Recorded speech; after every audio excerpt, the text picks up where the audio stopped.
নমস্কার, সন্ধ্যা ঠিক 6টায় news room থেকে আমি অতনু কলকাতা নিয়ে আপনাদের সঙ্গে রয়েছে এবং কলকাতা শুরুতেই ভবানীপুরের ভোট যুদ্ধের খবরে নজর রাখতেই হবে, কারণ প্রচারে সরগরম গত কয়েকদিন ধরেই দেখা যাচ্ছে একরকম প্রচার যুদ্ধ চলছে। তারই মাঝে আজ দেখা গেল কোথাও যেন একটা ভাঁটা পড়েছে, অথচ আজ জোর কদমে প্রচার হওয়ার কথা ছিল বিজেপির, কারণ আজ নরেন্দ্র মোদীর জন্মদিন। অথচ দিনভর প্রচারেই দেখা গেল না, বিকেল পর্যন্ত প্রচারেই দেখা গেল না বিজেপি প্রার্থী প্রিয়াঙ্কা টিবরেওয়ালকে। কেন তা নিয়ে আবার বিজেপির মধ্যেই ভিন্ন সুর।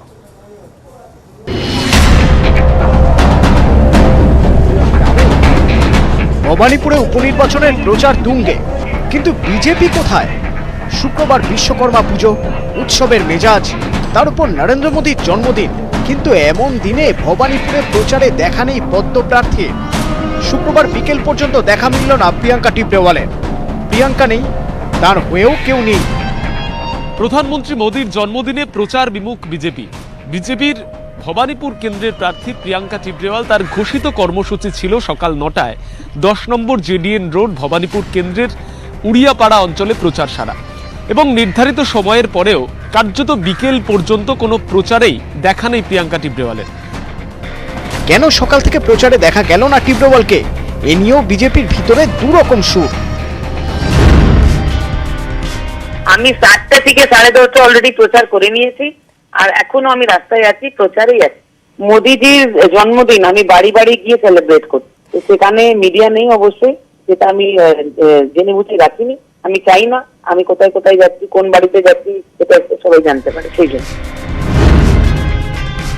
তো যেখানে যেখানে বেশ কিছু জায়গায় পৌঁছে যাওয়া হচ্ছে, সেখানের মানুষজনের উপর একটা ভয় ভীতি তৈরি করাবার চেষ্টা চলছে। তো সেটাকে অ্যাভয়েড করাও একটা স্ট্র্যাটেজির একটা পার্ট। ওরা তো এলাকাটায় নেবে বুঝতে পারছে যে সেখানকার মানুষ সাড়া দিচ্ছেন না, এলাকাটায় নেবে যার সঙ্গে চোখাচোখি হচ্ছে মুখ ঘুরিয়ে নিচ্ছেন, এতে তো উৎসাহে খানিকটা ভাঁটা পড়ছে না, ফলে একটু মনোবলটা একটু ভেঙে যাচ্ছে, একটু মন খারাপ হচ্ছে। মুখে গোপন প্রচারের কথা বললেও সূত্রের খবর এদিন একটি প্রচার ভিডিও শুটিংয়ে ব্যস্ত ছিলেন প্রিয়াঙ্কা। নিউজ 18 বাংলা। অবশেষে প্রচারে দেখা গেল প্রিয়াঙ্কা টিবরেওয়ালকে বিকেল 5:45 নাগাদ বিজেপির কর্মসূচি গাজা পার্কের কাছে। সেখানে দেখা গেল প্রিয়াঙ্কা টিবরেওয়াল তিনি প্রচার করছেন। দিনভর তার দেখা পাওয়া যায়নি, কিন্তু শেষ বেলায় দেখা গেল প্রচারে তিনি রয়েছেন।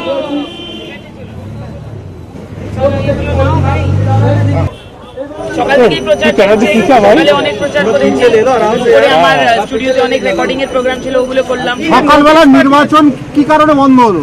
নির্বাচন প্রচার কে বললো বন্ধ হলো? সকালবেলা তো হয়নি। কে বলেছে হয়নি? রাতে আমার টুইটারে ফটো দেখতে পাবেন, অনেক করেছি, অনেক ডোর টু ডোর করেছি।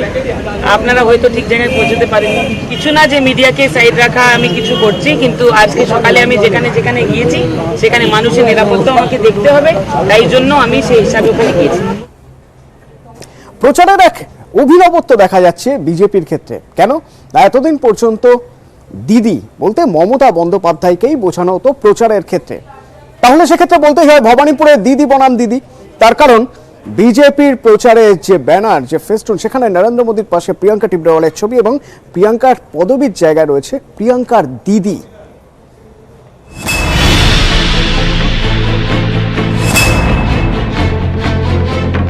দিদি, ও দিদি, দিদি, ও দিদি, দিদি, দিদি। 21-এর ভোটে বাংলা বারবার শুনেছে মোদির দিদি ও দিদি ডাক। ও দিদি, দিদি, ও দিদি। 21-এই আরেক ভোট, ভবানীপুরে উপভোট, সেখানে মোদির সঙ্গেই দিদি। বিজেপির পোস্টারে প্রিয়াঙ্কা টিবরেওয়াল নন, প্রিয়াঙ্কা দিদি।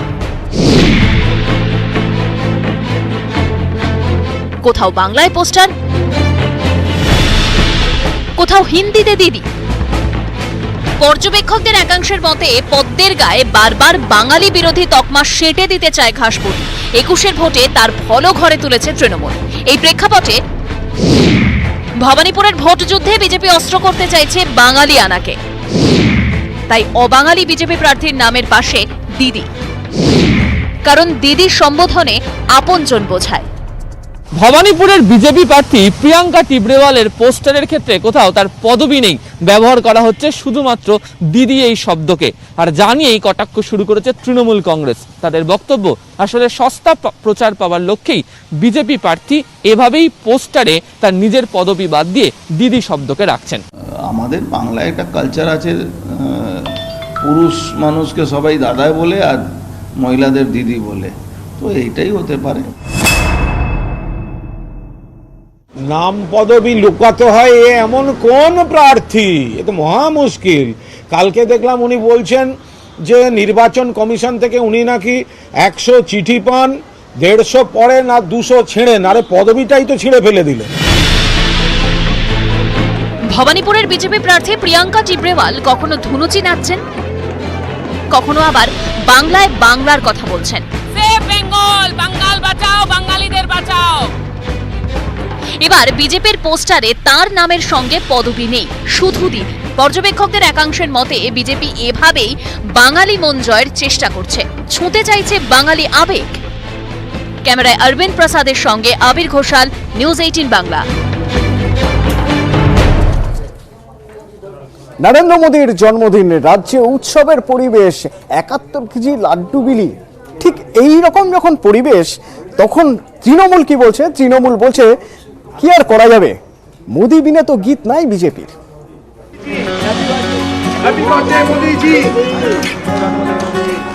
শুক্রবার বিশ্বকর্মা পুজো, বাংলায় উৎসবের মেজাজ।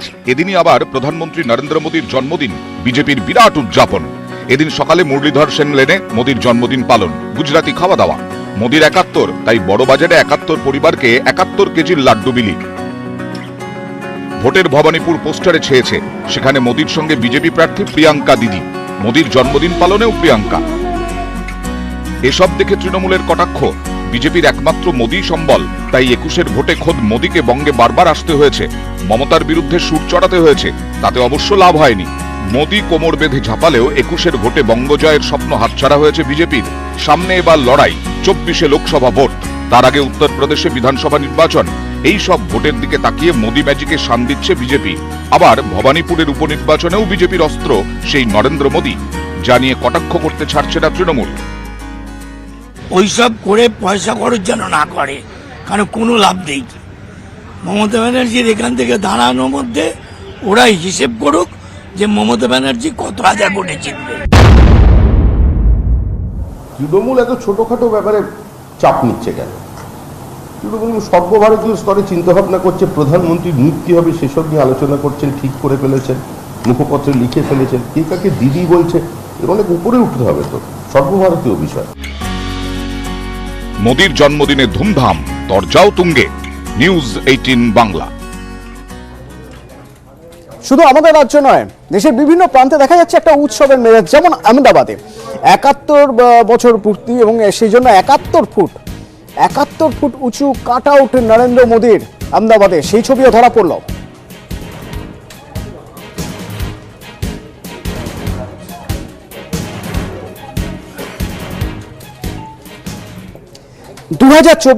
যখন পাখির চোখ করে রেখেছে বিরোধীরা, সেই 2024-এ মোদীর বিপরীতে কাকে দেখা যাবে?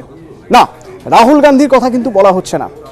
যদি আমরা তৃণমূলের মুখপত্র জাগো বাংলার দিকে তাকাই, তাহলে সেখানে মোদী বিরোধী মুখ হিসেবে প্রজেক্ট করা হচ্ছে মমতাকে। রাহুল গান্ধী নন, দেশে নরেন্দ্র মোদীর বিকল্প মুখ মমতা বন্দ্যোপাধ্যায়। 24-এর মহারণের আগে এমনই দাবি তৃণমূলের মুখপত্র জাগো বাংলায়। শুক্রবার রাজ্যের শাসক দলের এই মুখপত্রের প্রথম পাতায় হেডিং, রাহুল গান্ধী পারেননি, মমতাই বিকল্প মুখ। জাগো বাংলার এই প্রতিবেদন অনুযায়ী উত্তর কলকাতা জেলা তৃণমূলের কর্মী সভা থেকে ঘোষণা করা হয়েছে, কংগ্রেসকে বাদ দিয়ে বিজেপি বিরোধী জোটের কথা বলা হচ্ছে না, কিন্তু রাহুল গান্ধী এখনো মোদীর বিকল্প মুখ হয়ে উঠতে পারেননি। দেশে বিকল্প মুখ মমতা বন্দ্যোপাধ্যায়। বিকল্প হিসেবে জননেত্রীর মুখ সামনে রেখেই গোটা দেশে প্রচার শুরু করবে তৃণমূল। জাগো বাংলায় আরো লেখা হয়েছে, এই কর্মী সভাতেই তৃণমূলের লোকসভার দলনেতা সুদীপ বন্দ্যোপাধ্যায় বলেন, দেশে বিকল্প দরকার। রাহুল গান্ধীকে বহুদিন চিনি, তিনি এখনো মোদীর বিকল্প হয়ে উঠতে পারেননি। গোটা দেশ মমতাকে চাইছে। এই প্রসঙ্গে সম্প্রতি নিজের গুজরাট এবং গোয়া সফরের প্রসঙ্গও টানেন সুদীপ। দলীয় কর্মীদের উদ্দেশ্যে বলেন, এই দুই রাজ্যে বহু মানুষ তাকিয়েছিলেন বাংলার ভোটের দিকে। তাঁদের আর্জি, মমতাকেই এখন দেশের হাল ধরতে হবে। 21-এ মমতার বঙ্গজয়ের পর থেকেই নানা মহলে রব উঠেছে এবার বাঙালি প্রধানমন্ত্রী চাই। মমতা নিজেও বুঝিয়ে দিয়েছেন তার নজর এবার দিল্লিতে। এই পরিস্থিতিতে জাগো বাংলার এই হেডিং যথেষ্ট তাৎপর্যপূর্ণ বলে মনে করছেন অনেকে। সারা দেশ, বিশেষ করে বাংলার বিধানসভা নির্বাচনের পর মমতা বন্দ্যোপাধ্যায়কে বিকল্প ভাবছেন, মুখ হিসেবে বিকল্প, মডেল হিসেবে বিকল্প, বিকল্প লড়াই হিসেবে বিকল্প। ফলে এই জায়গায় দাঁড়িয়ে একটা ফেস নিয়ে ইলেকশনে যাওয়াটা ভালো। জাগো বাংলা টিএমসি পার্টির পত্রিকা, তারা বলবেই তাদের নেত্রীর কথা। সব থেকে বেশি এই বক্তব্যে বিজেপি পার্টি খুশি হচ্ছে এবং মুখ্য তৃণমূল পার্টির দ্বিচারিতা এতে আরো স্পষ্ট হচ্ছে। গাছে কাঁঠাল গোপে তেল করে লাভ কি আছে? 2024-এ ভোট আসুক, তখন দেখা যাবে। পশ্চিমবঙ্গের মানুষের জ্বলন্ত সমস্যা থেকে, পশ্চিমবঙ্গের আইন শৃঙ্খলা থেকে, ভ্যাকসিন দেওয়ার ব্যর্থতা থেকে, পশ্চিমবঙ্গে বিনিয়োগ আনতে সম্পূর্ণ ডুবিয়ে দেওয়া রাজ্যকে ঋণগ্রস্ত করে ফেলা, এই সমস্ত ইস্যু থেকে মানুষের দৃষ্টি ঘোরানোর জন্য এই সমস্ত সিদ্ধান্ত বেছে নেওয়া হয়েছে। 2024 সালে মোটামুটি বিশ্রাম নিন। পাখির চোখ 24, 21-এই তরজা তুঙ্গে। নিউজ 18 বাংলা। জমি নিয়ে বিবাদ, হাওড়ায় এই বিবাদ এমন এক জায়গায় পৌঁছলো, আপনি যদি ক্লোজ সার্কিট ক্যামেরার ছবি দেখেন আপনিও শিউরে উঠবেন। দেখুন।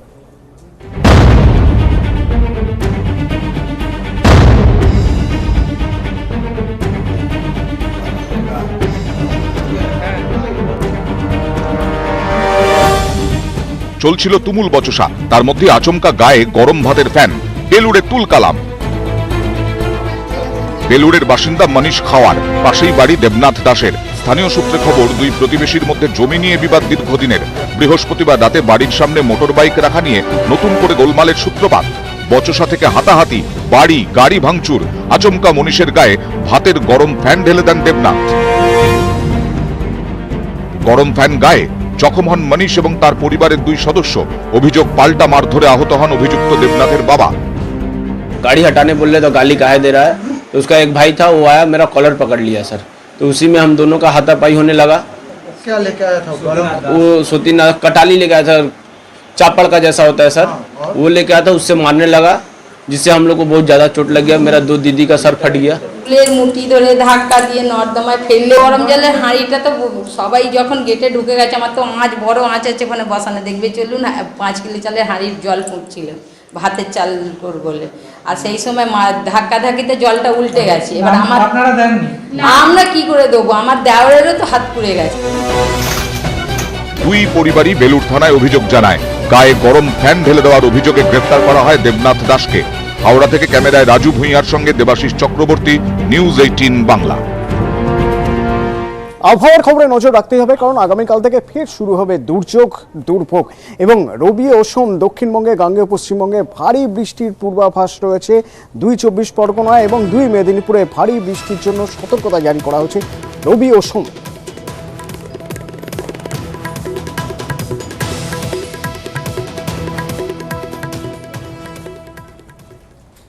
শহরের আরো কিছু টুকরো খবর এবার এক নজরে।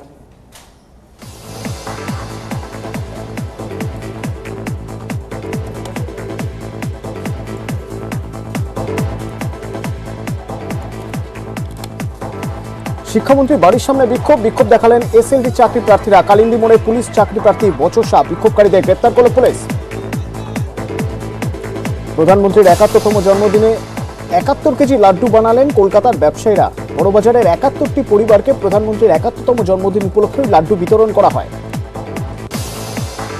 বিশ্বকর্মা পুজোর অন্য মেজাজে দমকল মন্ত্রী ঘুড়ি ওড়ালেন সুজিত বসু। শ্রীভূমি স্পোর্টিং এর কাছে ঘুড়ি ওড়ালেন তিনি।